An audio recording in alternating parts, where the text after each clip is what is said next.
Hi friends, तो आज हम लोग शुरू करने जा रहे हैं क्लास 9th का मैथमेटिक्स और इसका चैप्टर है निर्देशांक ज्यामिति। इसको इंग्लिश में बोलते हैं कोऑर्डिनेट ज्योमेट्री। तो इसी चैप्टर को हम लोग डिटेल्स में समझेंगे और बहुत ही आसान और बहुत ही छोटा चैप्टर है, तो तुम लोग एकदम से आराम से देखना। बहुत ही कम समय में ये वीडियो खत्म भी हो जाएगा और तुम लोग समझ भी लोगे। ठीक है, तो चलो शुरू करते हैं। और हाँ, तुम लोग जो ये वीडियो देख रहे हो इसको जरूर नोट कर लेना। एक ही पेज में ये सारा चीज हो जाएगा और अगर ये चीज कर लेते हो तो उसके बाद तुम एक्सरसाइज भी खुद से बना सकते हो। ठीक है, तो चलो शुरू करते हैं। देखो, ये जो निर्देशांक ज्यामिति है ना, इसमें बस इतना ही चीज है जो तुम्हारे सामने दिख रहा है। ठीक है, इस चीज को तुम समझ लोगे, समझ लो, हो गया काम। इसमें दो अक्ष है, एक है एक्स अक्ष और एक है वाई अक्ष। इसको इंग्लिश में एक्स एक्सिस और वाई एक्सिस बोलते हैं। ठीक है, तो ये जो बिंदु होता है इसको हम बोलते हैं मूल बिंदु। ये जो बीच में जो होता है ये कभी कभी जीरो का काम करता है और कभी ओ का भी काम करता है। कभी हम इसी को ओ पढ़ेंगे, कभी जीरो। जब जो जरूरत पड़ेगा उस हिसाब से इसको हम रीड करते हैं। ठीक है, तो देखो, इधर वाला जो होता है ये होता है पॉजिटिव एक्स एक्सिस यानी धनात्मक एक्स अक्ष। ये वाला जो लाइन है इधर सबकी सब धनात्मक संख्या तुमको मिलेगा, 1 2 3 4 5 इस तरह से। ठीक है, और इसी पे ये जो मूल बिंदु है इसके इस तरफ पूरे के पूरे माइनस वाला संख्या मिलता है, -1 -2 -3 इस तरह से। तो इसको बोलते हैं ऋणात्मक एक्स अक्ष, क्योंकि ये एक्स अक्ष है और इधर माइनस वाला संख्या है, इसीलिए इसको बोलते हैं ऋणात्मक एक्स अक्ष यानी नेगेटिव एक्स एक्सिस। अब बात करते हैं इस वाले लाइन का। तो ये जो वाई एक्सिस है ना, वाई अक्ष, तो इसको बोलते हैं इधर, क्योंकि ये प्लस वाला संख्या है तो इसको बोलेंगे धनात्मक वाई अक्ष इस वाले को, और इसको इंग्लिश में बोलते हैं पॉजिटिव वाई एक्सिस। और ये जो नीचे में जो ये लाइन आया है ये वाई एक्सिस, ये माइनस वाला, तो इसको बोलते हैं ऋणात्मक वाई अक्ष या नेगेटिव वाई एक्सिस। ये चीजें तुम समझ गए। चलो देखो, ये जो है ना टोटल 4 भाग में बटा हुआ है। कितने भाग में? 4 भाग में। तो प्रत्येक भाग को जो है ना चतुर्थांश बोलते हैं, चतुर्थांश। लेकिन सबका नंबर दिया हुआ है, चतुर्थांश 1, चतुर्थांश 2, चतुर्थांश 3, चतुर्थांश 4। इसको ये कभी मत करना कि हम बोलेंगे कि अपना दिमाग लगा देंगे कि इधर से 1 2 बोलते, क्या हम चतुर्थांश 1 2 3 ऐसे नहीं कर सकते? नहीं कर सकते हैं। ठीक है, ये चतुर्थांश 1 होगा, इधर से चतुर्थांश 1 2 3 4 इस तरह से। इसको इंग्लिश में बोलते हैं क्वाड्रेंट 1, क्वाड्रेंट 2, क्वाड्रेंट 3 और क्वाड्रेंट 4। ठीक है, यहाँ पे प्लस प्लस है, यहाँ पे माइनस प्लस है, और यहाँ पे माइनस माइनस है, और यहाँ पे प्लस माइनस है। आखिर ये चीजें है क्या? तो इसको तुम लोग गौर से समझ लो, बहुत बच्चों को आता होगा, पहले से पता होगा। ठीक है, ये चैप्टर कुछ नहीं है, बहुत आसान है, और जिसको नहीं पता है वो समझ लो। देखो, जब भी हम इस तरह के चैप्टर को हल करते हैं या जब पढ़ते हैं या देखते हैं तो इसमें हमको इस तरह की संख्याएं दिखता है, 3 4 इस तरह से, 2 5 -2 3 इस तरह से कुछ भी तुमको दिखेगा।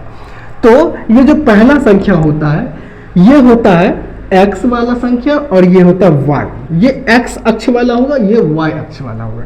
ठीक है, तो ये ध्यान रखना। तो जब इधर जो कोई भी संख्या रेखा पे आएगा, मान लेते हैं कि ये 2 आ रहा है और इधर 3 आ रहा है, तो 2 और 3, तो ये x भी प्लस वाला है और ये y भी प्लस वाला है। तो इसीलिए इधर जो भी संख्या आएगा इधर प्लस वाला ही संख्या दोनों आएगा। ठीक है, आगे बात समझ में, इसीलिए इधर प्लस प्लस है। और इस तरफ जो संख्या आएगा सेकंड चतुर्थांश में, इसमें अगर कोई भी संख्या आएगा तो पहले तो x अक्ष वाला आएगा, 2 संख्या रहेगा तो उसमें x और y अक्ष वाला रहेगा। तो क्या होगा कि इसमें x क्या होगा? माइनस वाला रहेगा और y प्लस वाला। तो पहले माइनस वाला क्योंकि x रहेगा और y प्लस में रहेगा, इसलिए इधर जो भी संख्या आएगा वो माइनस और प्लस में होगा। ठीक है, इधर क्या होगा? क्योंकि इधर x है माइनस में और y है माइनस में, तो इधर इसीलिए इधर दोनों ही संख्या माइनस वाला होगा। आ गई बात समझ में? और चतुर्थांश 4 में इधर क्या है कि x है प्लस में और ये y है माइनस में, इसीलिए इधर प्लस और माइनस वाला संख्या रहेगा। अब जब भी कोई दो संख्या दिया हुआ है तो इसमें तुम आराम से इस संख्या को देख के बता सकते हो। क्वेश्चन पूछता है कि ये किस चतुर्थांश में है संख्या या किस अक्ष पे है, तो जब चतुर्थांश का बात करेगा तो तुम इस संख्या को देख के बता दोगे कि ये संख्या किस चतुर्थांश में होगा। 3 और 4 है, दोनों प्लस वाला संख्या है, तो प्लस और प्लस ये किस में, चतुर्थांश 1 में है। यहीं पे अगर इस तरह से दिया हो कि ये माइनस में है और ये प्लस में है, x प्लस में है और y माइनस में है, तो देखते हैं पहला प्लस में है x प्लस और y माइनस, तो किधर जाएगा, x प्लस और y माइनस, यानी प्लस माइनस है तो ये जाएगा चतुर्थांश 4 में। अगर यहीं पे दोनों ही माइनस में हो, -3 -4, तो दोनों तरफ माइनस किस में है, चतुर्थांश 3 में है। ठीक है, यहीं पे एक पहला माइनस में है x और y प्लस में है, तो माइनस और प्लस जो है ये चतुर्थांश सेकंड है। आ गई बात समझ में। अब इसमें एक और ऐड करता हूं, वो क्या, मान लो कि यहां पे 0 है, 0 और 4 है। जब भी तुमको इस तरह का दो संख्या दिखे जिसमें एक 0 हो, चाहे पहला संख्या या दूसरा संख्या, ऐसे देख लेते हैं। पहले इसको देख लो, ये x है और ये y है, y क्या है, 0 है। जब भी 0 वाला संख्या हो, एक 0 हो कहने का मतलब, तो समझ जाना कि वो किसी न किसी अक्ष पे जाएगा। लेकिन किस अक्ष पे जाएगा, तो x संख्या है और y 0 है, कहने का मतलब संख्या दोनों है लेकिन 0 कौन है, y 0 है और x 4 है, तो इसका मतलब है कि ये x अक्ष पे जाएगा और प्लस वाले की तरफ। ठीक है, x अक्ष पे, सीधा सीधा x अक्ष लिख देना। और यहीं पे इसका बात करें, इसमें x 0 है और y में 4 है, तो इसका मतलब सीधा सीधा ये y अक्ष पे जाएगा, क्योंकि बीच में 0 है और ये x 0 है, तो ये 0 तो यहाँ आ गया, लेकिन y 4 है तो y 4 है तो ये यहाँ पे जाएगा, तो ये कहाँ पे रहेगा, y अक्ष पे रहेगा, y एक्सिस पे। इतना बात समझ में आ गया। चलो, तो ये था मेन इसका पॉइंट। देखो एक चीज यहां समझ लो कि मूल बिंदु यानी 0 को, इसी को ओरिजिन या मूल बिंदु बोलते हैं। ये तो समझ गया तुम लोग। x निर्देशांक जो है ना, ये x निर्देशांक, इसी को भुज बोलते हैं और इंग्लिश में बोलते हैं x कोऑर्डिनेट को क्या, एब्सिसा। ठीक है, y निर्देशांक को कोटि बोलते हैं और इंग्लिश में y कोऑर्डिनेट अर्थात y कोऑर्डिनेट को हम क्या बोलते हैं, ऑर्डिनेट। देखो इसमें बोलेगा कि भुज और कोटि क्या है। अगर 2 है और 3 है तो इसमें भुज क्या होगा और कोटि क्या होगा, तो ये x निर्देशांक को बोलते हैं भुज, यहाँ पे दिया है x निर्देशांक, इसको क्या बोलते हैं भुज, और y निर्देशांक को बोलते हैं कोटि। तो ये पहला x होता है और दूसरा क्या होता है, y। तो ये x होता है और ये क्या होता है, y, तो इसीलिए ये भुज हो जाएगा, भुज 2 हो जाएगा और कोटि क्या हो जाएगा, 3। आ गई बात समझ में है ना, बहुत आसान है, मुझे नहीं लगता कि इससे ज्यादा आसान भी कुछ होगा। चलो और भी, तो एक क्वेश्चन है तुम लोगों के लिए, ठीक है, और प्रैक्टिस करते हैं। अभी तुरंत की तुरंत सामने बना के देखते हैं।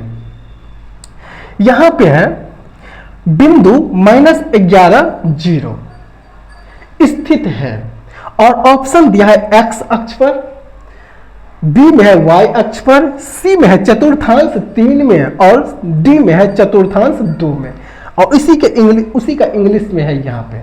ठीक है, तो बिंदु -11 और 0 कहाँ स्थित होगा। जब ये 0 है ना, तो ये चतुर्थांश में कहीं भी नहीं होगा, ये अक्ष पे होगा, ये ध्यान रखना।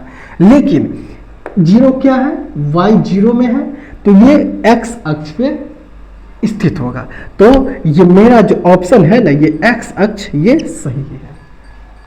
ठीक है, अब देखो एक और क्वेश्चन है कि किस चतुर्थांश में या किस अक्ष पर बिंदु -2 4, -3, -1, -1, 0, 1, 2 और -3, -5 स्थित है। तो अब तुम लोग मुझे बताओ, तुम लोग खुद से प्रैक्टिस करो। ठीक है, और उसके बाद इस वीडियो को देख के मिलाना कि आखिर ये किस में है। तो देखो ये मैं यहाँ पे लिख दिया हूँ -2 और 4, ये जो -2 और 4 था,